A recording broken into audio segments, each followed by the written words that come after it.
How we doing, Pats, peeps, and Foxborough friends? We welcome you to the latest and always greatest edition of the Six Rings and Football Things podcast with your old pal and host who sometimes offers the most, Nick Fitzy Stevens. Follow me at FitzyGFY. Andy Hart is unable to join us for this particular edition because it is a condensed Thanksgiving week. And one of the things that we are thankful for, in addition to the fact that we have to wait 6 days till we watch the next tire fire that is a New England Patriots football game, is that one of my favorite new follows in the wide world of Twitter, sports analytics, and just crapping all over the Patriots, the man known as Borish_sports. Borish is here. Bo is our guest today on the Six Rings podcast. I'm very happy to be basically hosting this guy for the first time. Everyone follows him now. He's become one of everyone's favorite new follows. And this is come on, steer into it. Enjoy it. Nobody follows me. Take the accolades and the compliments for what they are, my guy. You do an awesome job. Great to have Bo here, Borish Sports, with us on Six Rings and Football Things following the absolute debacle in Miami. 34-15 was the final. We were just talking right before we got rolling this morning. One of Bo's tweets yesterday from @Borish_sports. I caught this one right before kickoff. Why do I get the feeling that the Patriots will have to score 35 to win today? Dude, you are a prophet and a sage, because 35 points would have got it done because the final was 34-15, except both of us know in our hearts that 35 points wouldn't have gotten it done because Miami could have easily turned on the Jets and gassed that game up into the 40s if they wanted to. So let's just take a big, broad view of things before we get into the weeds of what a mess the Patriots are right now. Did you think that things would be as bad as they are right now, sitting at 3-9, teetering on the verge of an almost organizational collapse, even with the North Star of Drake May on the team? Not really. I thought they would at least, hold serve on defense a little bit. I know, like, the injuries are a big thing. Bentley's a huge miss. I think it's pretty obvious now that that dude kind of held shit together in the center of that defense, right? Because, I mean, we got picked apart across the middle of the field yesterday, basically. I mean, we got picked apart everywhere on the field, but that's kind of where Tua's bread is buttered, right across the middle, quick stuff, and just our linebackers. We need linebackers.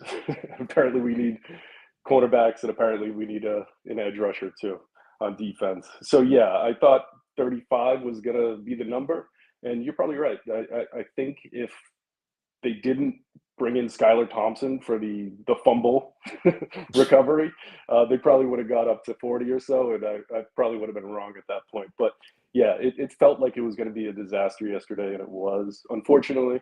So I guess we wait for the next one. But no, I did not think it was going to be overall this season as bad as it was. Yeah, I mean, that game, you can't say that game is microcosm for the season because they've been far more competitive at times. What we saw yesterday was I think it was borderline embarrassing for the logo, for the team, for the season ticket holders, for the yous and the me's that follow it. You doing what you do just sheerly out of a passion play, but obviously you've been growing a following and you've got some devotees on social media, myself, making it taking a passion and turning it into a profession. Like, that was a ghastly football effort. They were non-competitive from Jump Street, or rather they were, but then they did what Bill Simmons jumped all over as well. Gerard Mayo started coaching scared. That 3rd and 16 handoff, just because you see Joey Sly making 65-yarders in the pregame, for AVP to call a draw on 3rd and 16 and just take the chance to make a 45-yarder in a game where Tua is undefeated against you. Spoiler alert, he still is.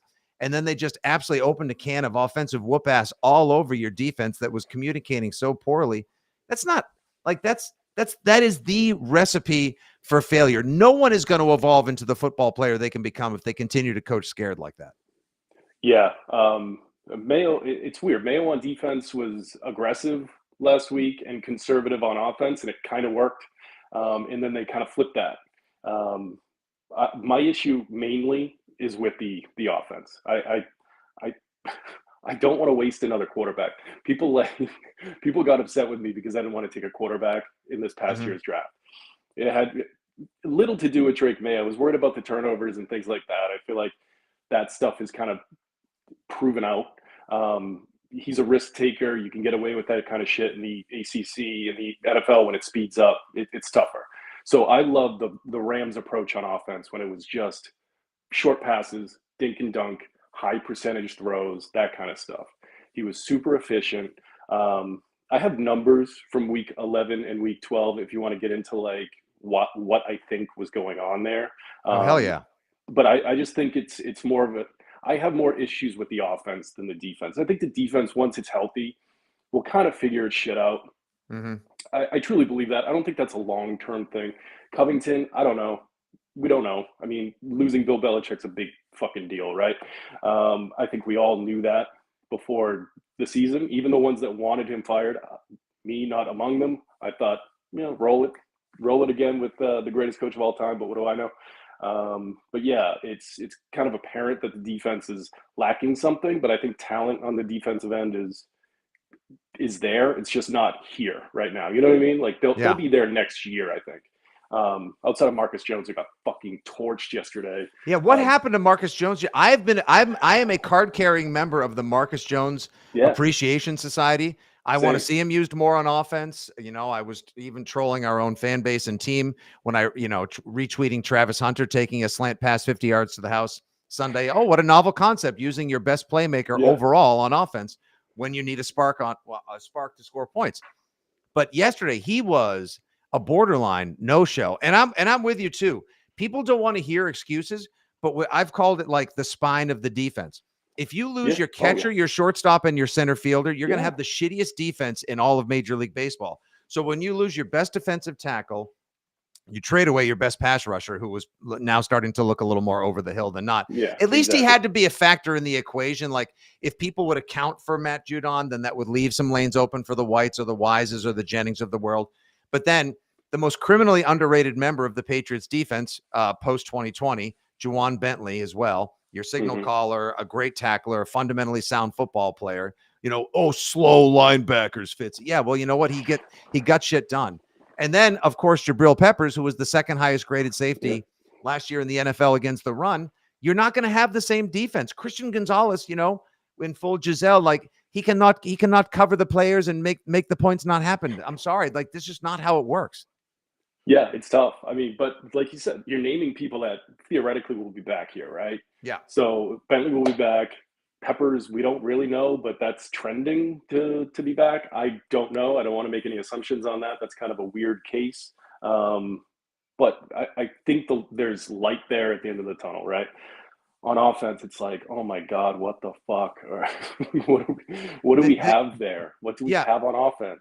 So, all right. So outside of Drake May, Drake May's been above expectations, 100% above my expectations. I just think the coaching, we can get it to AVP later or now or whatever. Let's go right now. But I just think that when Drake May was at his best, so those numbers I was hinting at earlier, right? So just week 11, his air yards per attempt, 5.8, right? His air yards per attempt last week, or Sunday against Miami, 8.1. So we're trying to work deeper down the field, right? Pressure rate. Which game do you think was higher pressure, yesterday or against the Rams? I'll say that I think the Rams game was like somewhere in the high 30s. The Rams was 46.7. Oh, so he was pressured on basically every other drop back. Basically pressured on every drop back, every other drop back. Yesterday was 37.8. Not great, but better than the Rams. Okay. Right? Play action. 22% play action against the Rams. 6.7% against the Dolphins. That's it? That's it. What the fuck are we doing? Yeah, you're just announcing what you're doing to the team. Yeah. I mean, Antonio Gibson, obviously you're not going to run the ball when you're down 30 points or whatever, right? That's not the play. But in the first quarter, when Antonio Gibson is moving the ball at a decent clip, you're not going to use play action against them, especially when it was effective when he actually did. Yeah, he did. He actually looked like one of the only people that drank a Celsius before the game. Yeah. He looked like one of the only guys that actually like had a little spring in his step. Like there looked to be again, they always open up well, Bo. Like they start like they go up 7-0 against the Rams, and then they start to coach scared. They don't go for the field goal. They punt it away. And then you're just giving Matthew Stafford and Sean McVay, some of the original AI of contemporary offensive football minds, to learn what you're doing and then improve upon it, make in-game adjustments, which the Patriots do not seem to do, or at least or they are, and it's not effective adjustments. That's what scares me, is that other teams are doing it and they have the talent and the coaching savvy to be more effective, and the Patriots are trying to, and they're failing, and we're watching it play out in real time, and that's what scares me going forward with this brain trust, collaborative, silo-free consortium of football minds, if you will. Yeah, I want the offense to be more dink and dunk, shorter stuff. They got the ball out quick against the Rams because you have to neutralize that pressure, right? I mean, if you're getting pressured on 50% of your dropbacks, get the ball out as fast as you can, right? So against the blitz last week, let's see. So the blitz percentage of 33% last week against the Rams, 71% completion percentage, okay? Yesterday against the Dolphins, 20% blitz percent, 33% completion percentage on those blitzes. It was just night and day. They're going too deep. They're trying to go too deep on these pressured looks, and it's just not there. And the separation's actually pretty good. I looked at the separation on Next Gen. It's like top 10 for wide receiver separation. It's just not great throws, not great scheme. It's just too far down the field for when Chop Robinson is coming off the edge and just fucking making DeMontre Jacobs look like an asshole. Yeah, it's like, this is embarrassing. It was. The offensive line yesterday, I mean, we haven't even teetered into the realm of, the ineptitude that comes with the lack of preparation and the focus with penalties. 13 penalties in week 12. When you have more penalties than what week you are in the NFL, you are doing a bad job coaching. Yeah, that's a 13 problem. Penalties, 10 accepted, 75 yards. Poor Vidarian Lowe. Austin, the one that I think was the most outlandish and offensive to most people was, what's Austin Hooper, the guy who scores the lone offensive touchdown? What is Austin Hooper doing lining up like a full yard off sides? Like, you've been in the league 10 years, guy. Who do you think is not getting through to who? And why are the communication issues getting worse as the season progresses? They should be getting better. Yeah, to me, that's like a fundamental issue, right? And like, players have to execute, absolutely. But fundamentals, I think, come down to coaching and learning. And if you're not learning, then you're not coaching properly, right? If the players aren't learning what to do, where to line up, not jumping off sides, like that kind of shit, I have to put that at least partially, maybe 50%. I don't want to put a number on it, but if I had to, I'd say it's 50-50 between the player and the coach. I just, like, that's fundamental, like, Pee-wee football shit. And it's like, we're week 12 in an NFL season. Okay, so here's a commenter right now as we broadcast live across the 50 GFY and WEEI socials. Jorge Landeo, who's watching live right now as we record Six Rings on Facebook. It's Miami. All Pats teams go to die there. Here's a fun number back for you, Borsch. The Patriots now have run their all-time record to 16-43 in Miami. It's fucking crazy. It's un-effing believable. All Pats teams go to die there. It's cursed. I would give them a pass. I mean, did they all lose by fucking 30 points or whatever? Did they get run off the field? Did they get run off the field? Right. Did they have former Rams safeties now doing, weekend play-by-play work next to insert name of Z team announcer for CBS here, saying, I don't understand what's going on. Like, this doesn't make any sense to me. Like, Adam Archuleta, I think, was being kind to the Patriots yesterday. I almost want to hear like what an unfiltered broadcast would be like. I would love it. Like, not to say I want Pat McAfee calling it, but like, just give me a full NSFW broadcast of what real football pros would say, and they would drop 10,000 more F-bombs than you and I will over the course of this podcast. Yeah, it's like, it's just because it's not even real football sometimes. Like, it's just, you look at it and it's like, what am I watching? Like, you watch the afternoon games after, and it's like, how is this even the same sport? Like, they're so undisciplined. It doesn't look like American football to me sometimes. It's like, what the fuck am I watching? Like that 3rd and 17 play yesterday where Drake turns around, throws the backwards lateral to Kendrick Bourne, and we're like, oh, now we're going to pull out the McDaniels Edelman to Amendola pass.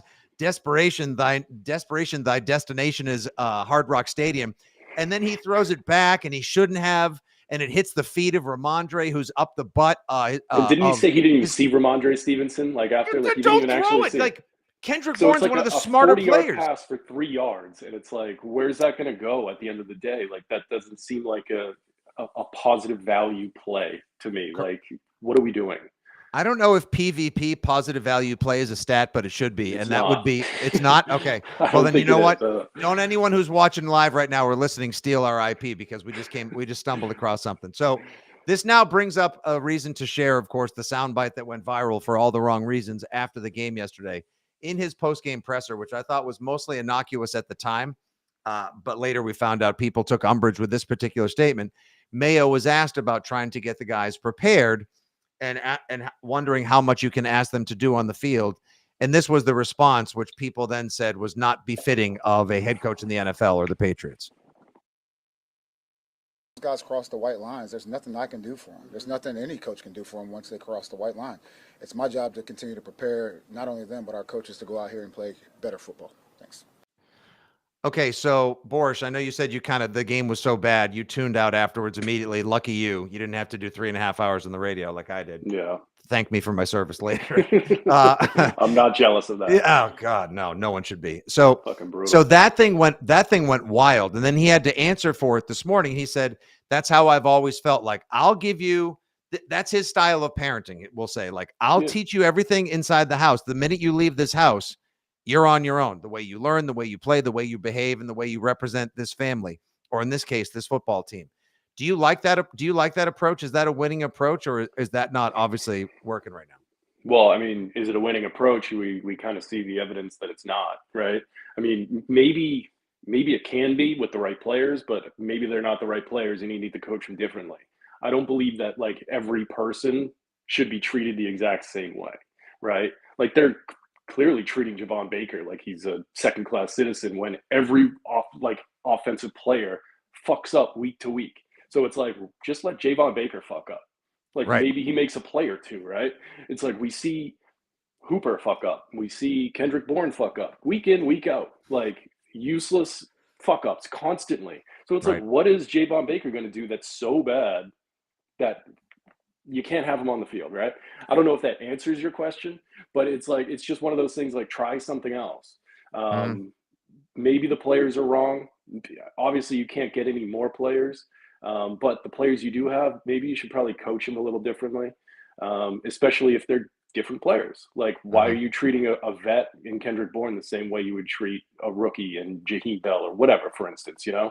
Like, everyone should get the training that they need, the practice reps that they need, the dialogue that they need between the coach. It's not just, well, we tried, you know, we tried on Thursday and it didn't work out on Sunday, so here we are. I'm with you. I think that's where you and I became like Twitter pals way back pre-draft. There was somebody prior to my finding you and following you and chatting on the side, that somebody who pointed out, like, this year's Puka Nacua may be Javon Baker. Let me show you the stats that will back up this theory or this hypothesis, which is certainly not a theory because the guy still doesn't even have a freaking NFL catch. Yeah, you have to get a target for. Yeah. Funny thing is, you have to actually be on the field and have your quarterback throw the ball at you. And it was all about like his ADOT in college and his 22 yards per reception, big size, good speed, transferred out of Alabama to Central Florida. But all the numbers basically said, like, this guy is going to be a diamond in the rough. And somebody just needs to take a chance on him, third, fourth round or so. So that's why I was over the moon when the Pats got him as the back end of moving away from McConkey, which I hated at the time, still do. They get Polk and Baker between the two.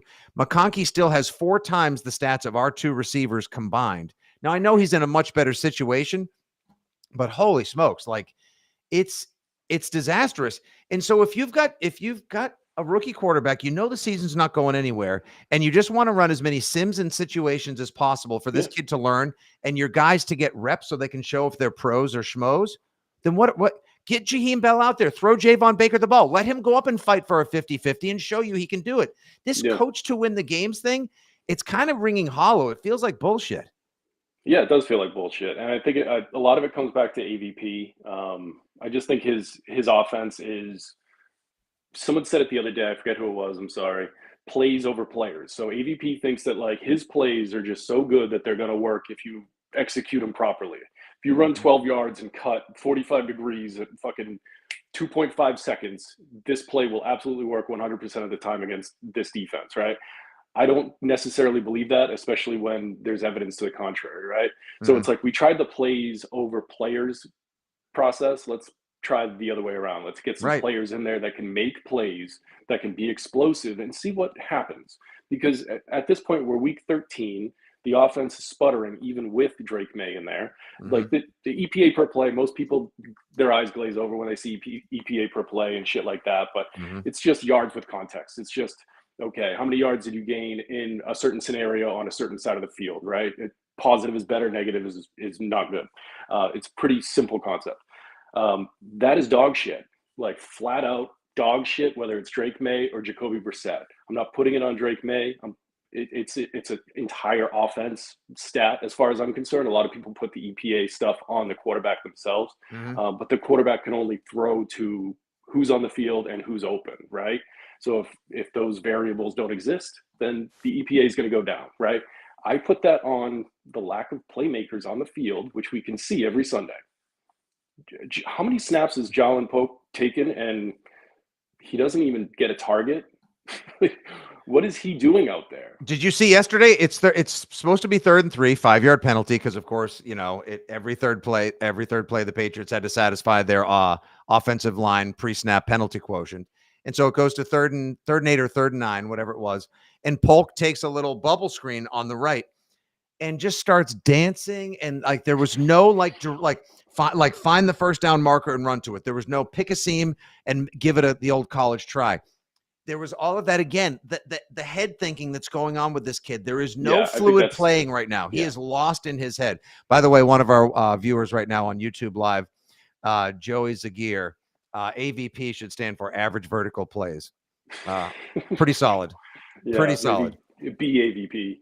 But like Jalen Polk, it's like he's one of those guys. I was excited to get him. He wasn't high on my list. I had Ladd McConkey miles ahead of him as far as like draft process and prospects, right? But the concept of Jalen Polk, like the good hands guy, that was something I wanted to pair with Drake May so bad, just because it's like throw it up, get it, catch it, come down with it. Even if you just catch cloud of dust, I'm fine with that as long as you're playing past the sticks, right? And as long as it's not 2nd and 13 every fucking play, you can get away with that. But I don't know what they're doing. Like, I think the Washington offense was a little more like find space and navigate to it, right? And he was good at that. Whereas, again, the AVP stuff is run this, hitch there, blah, blah, blah. It's like you have to do it this way or you don't play, right? So it's like, is he in his head too much to play? Are half of these guys in their heads too much to play? The only guy that looks effective every single week is Hunter Henry, and that's it. Like, that's it. So it's I don't know what the answer is, but I feel like we're giving AVP, not me, but some people are giving AVP like a lot of leeway because he developed Drake May into what he is now, which is debatable shit because Drake May looks very much like Drake May to me. I'm starting to, I always own my bad takes, and I've been giving him a ton of credit for that. And I know last week there was the Mark Daniels article, and I even titled my weekly notes column on EEI, could AVP be the MVP for Drake May? And what I think he's done with it. I'll eat the L. Like Jameis Winston wants to eat a dub. I'll eat the L on this one. It's starting to look like this just is not a progressive forward thinking concept of offense. And the talent around him is bad too. I want to share this soundbite too. This was a question that our Chris Curtis on the morning show at EEI asked Gerard Mayo at the end of the interview today after Mayo explained himself for the previous comments and whatnot. This was a pretty cutting question, and I think Mayo's answer as far as the talent on the roster goes, Borish, is also telling. Coaching differently if you had pieces to sub in for guys that were making mistakes. Is that just a fair blanket statement without calling anybody out in particular? That's a fair assessment.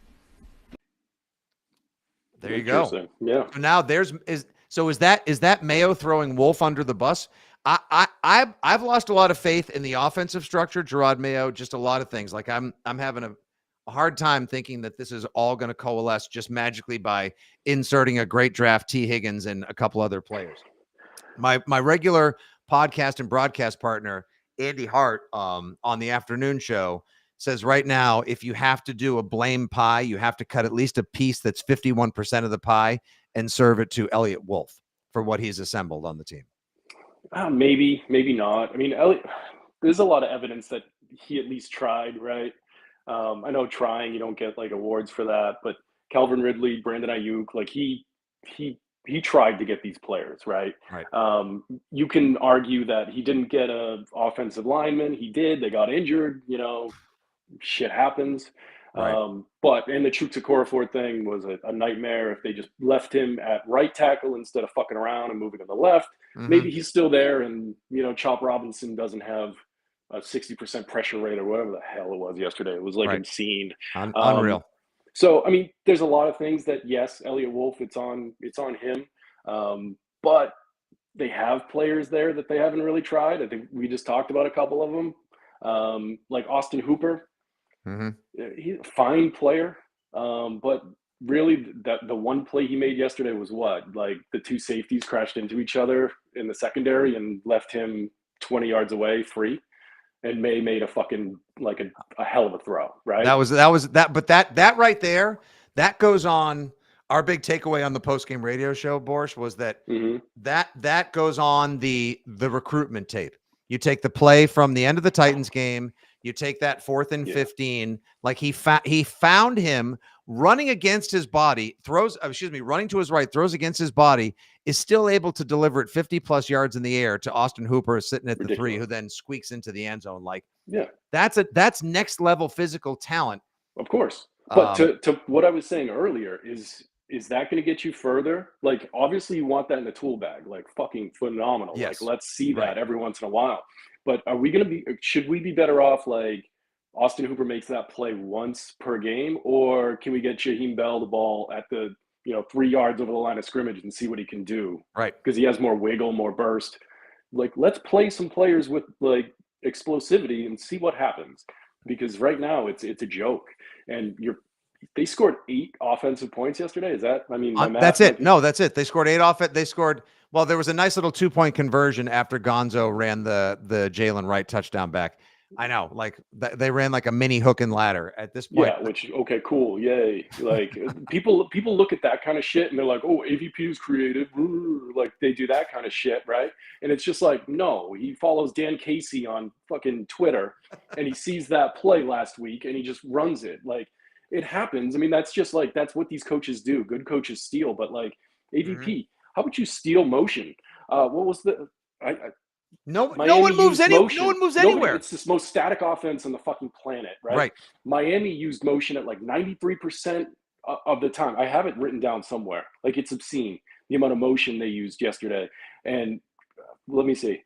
Let's see. 4 touchdown passes off of motion. The highest rate, 93.7%.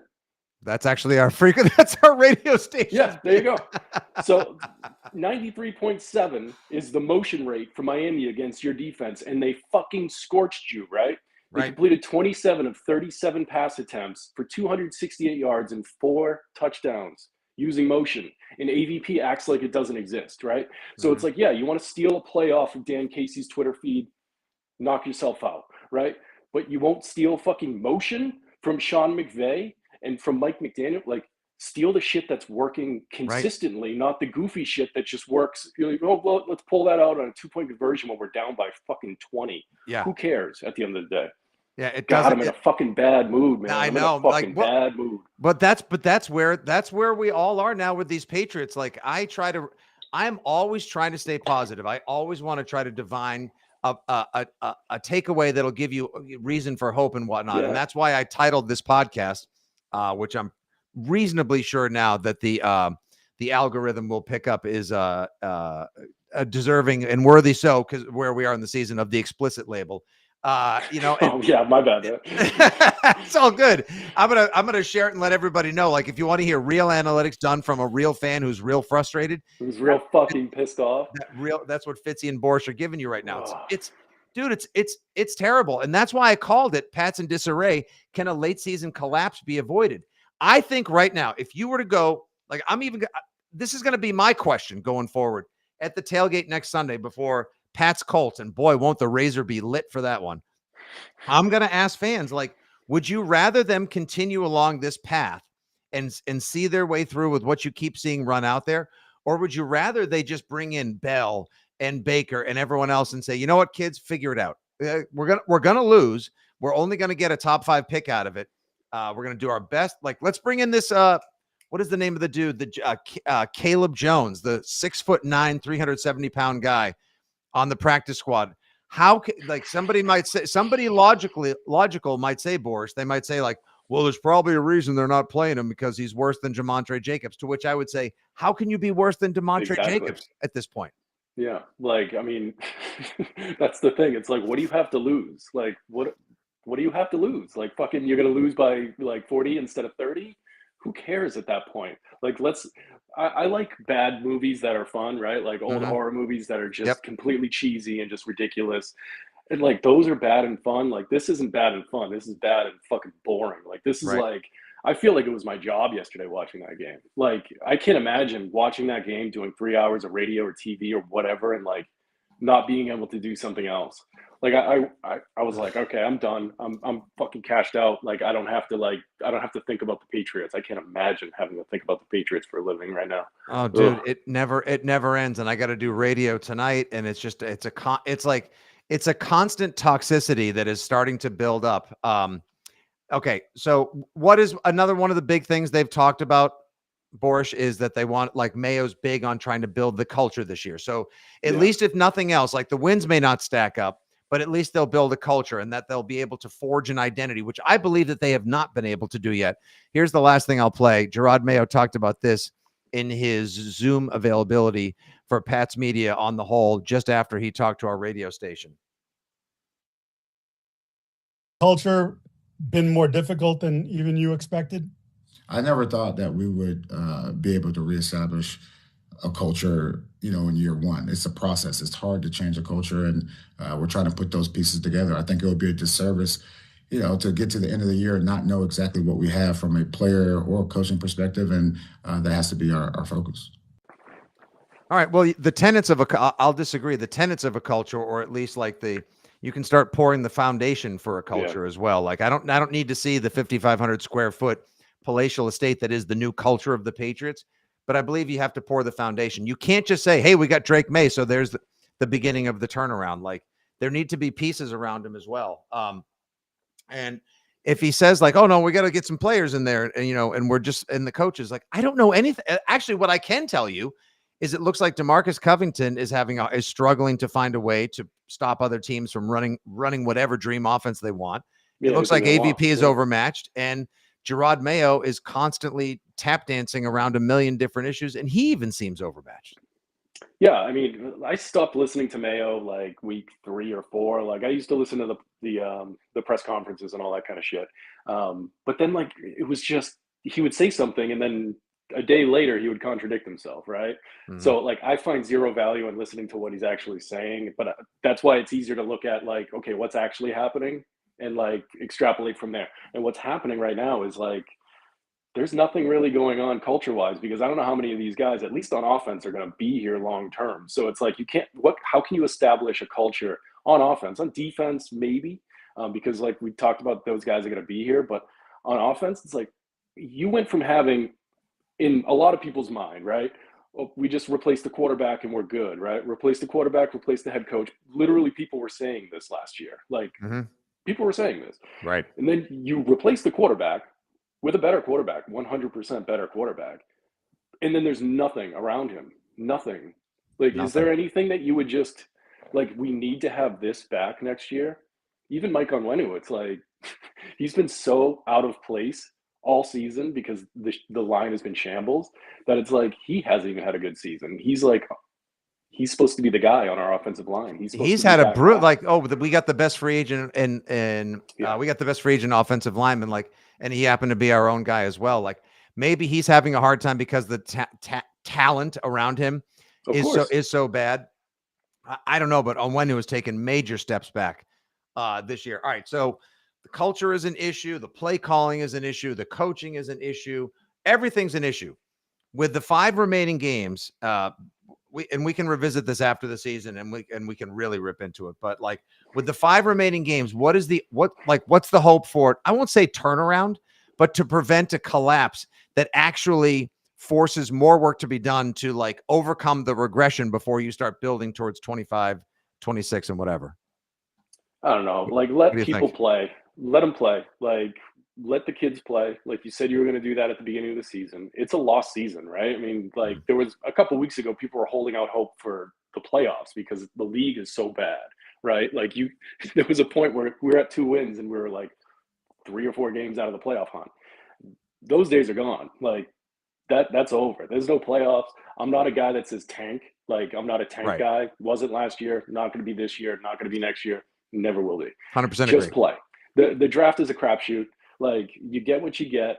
I would love to get Abdul Carter or something. I think that's a guy that can play in a defense that they want to play, because right now they're playing a defense that it's sort of mimicking like what Belichick wanted to do, not really what Covington wants to do. Covington seems to be like he wants to do the Mike McDonald stuff, the stuff they're doing in Miami. They're moving the linebackers up. They're moving the defensive ends back into coverage, things like that. You need athletes for that. Abdul Carter's like a guy that can do that. So it would be nice to get that guy, but it's like, should you tank a couple of games in order to secure that guy? Probably not. Like that's just bad process. I just think they're kind of at a point where try and win as best as you can. Like just play who needs to play. Don't worry about AVP's offense. It's not the future of the league. I think we can see that because you have a legitimate talent at quarterback and it's not working. And it's on the players and it's on the play calling. It has to be, right? We all agree that May is been up above expectations, right? Oh, 1,000%. Like I think I first saw it on your timeline a few weeks ago. The whole, I think you said like this is a Drake May tweet or something. Or you said like, imagine what this kid would do with just an average NFL offensive line. Of course, his EPA out of structure is the best in the NFL. It's up there with Josh Allen and Lamar Jackson. You can see what he can do. His physical gifts. He remains calm under duress. He moves so well. But like there is no one is even close to commensurate in terms of football talent and physical skill like this kid is right now. No. You need and I'd say, yes, I'm with you. Just let the kids play so you can get your clearest vision for who may have something you can work with or build around. Who's coming back in 2025? That's all that really matters is who's going to be here to establish the culture next year, because there's going to be. Would you be surprised at a 50% turnover on offense next year? I'd actually say higher. It might be, right? Yeah. Like the whole offensive line could be different outside of Onwenu and the rookies that aren't technically playing right now. I'm just talking about like the week 12 offensive roster. Right. How many of those guys are back? Like, is Hooper back? I don't know his contract, but like, do we need Hooper back? Like, is that somebody we should re-sign, or should we play Bell the rest of the season and see if he can do some stuff, maybe out of the backfield, out of H-back, things like that? I don't know, modernize the offense a little bit so there's a little more motion, a little more condensed sets. Let's fucking see a real offense. Like, see if AVP can run it. Let's see if Drake May can run it. Like, I understand, like, not doing the motion stuff, the heavy motion stuff early on in the season. But when you come out and you say, we're not rookies anymore, okay. If we're not rookies anymore, let's open it up a little bit, right? Mm-hmm. Let's just see what we can do. Because Drake May has gotten better outside of last week, outside of Sunday against Miami. He was due for one bed shitting, though. Of course, yeah. And I'm not holding that against him. And honestly, I'm putting that more against scheme than on him, because too much stuff downfield, it's ridiculous. Like, let the kid play a little underneath and then attack over. If you can't run the ball and your whole scheme is run to go deep, then you can't go deep, and you can't run. Just make the short passing game an extension of your run game, right? Right. It makes sense to me. I don't know if it makes sense in the real world, but I've seen it executed. Short passing game is an extension of the run game. That opens up the deep passing. Everyone has to move up, boom, then you can hit deep, right? Let's do some of that. Like this static offense that we see week in and week out, it's not cutting it. Let's evolve it a little bit and see what Drake May can do. Push his boundaries a little bit, because man. Yeah, I refer to AVP's offense as a 7th grade dance. It is just like it is so it's just like stagnant, and they leave a little room for the Lord or somebody to go off sides. Wayne Felch, great comment from watching live on Facebook. Motion, they have penalties when they aren't in motion. So what do we have to lose? I mean, really. And Andrew Dickinson, good comment as well. He is actually the third most on target third most on target quarterback in the NFL thus far. Imagine what he'll do if the kids are out there trying to like Javon Baker at this point probably understands too, like as it's all slowly coming together. There's a piece on Mass Live about how he's or it's in the Globe today about how he says it's all starting to make more sense to him. All right, let him prove he deserves to be on the team next year or that he's worth an NFL receiver. Stephen Tower, great comment here. Hey, how about that tight end from Miami? He looked pretty good. Oh, that was the most predictable shit ever, by the way. People should be paying for their holidays. The anytime touchdown by Jonnu Smith yesterday was the smartest bet on the board. And I'll leave you with this.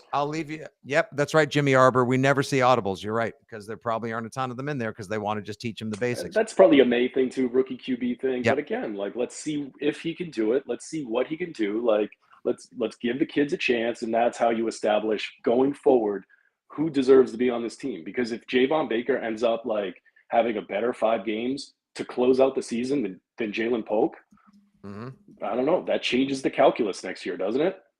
100% it does. 100%. So it's like if we take I don't know, Tet McMillan, I can already feel myself being the voice of reason on the Tet McMillan pick, but that's a podcast for another day. Yeah.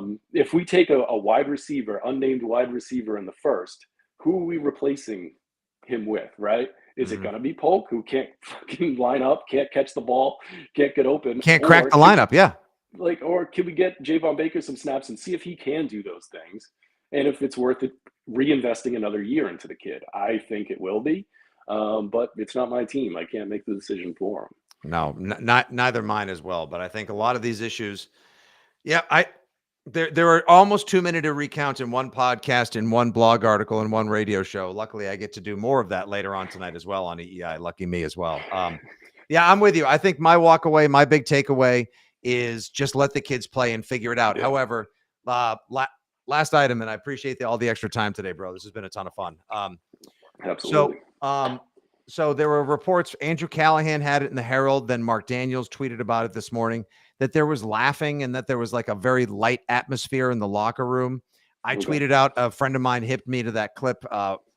It 100% didn't happen, but in the movie Moneyball, where Brad Pitt as Billy Beane walks into the locker room before he starts revamping the team with his war-centric approach, and they're all partying after a loss, and he's like, "Is losing fun to you?"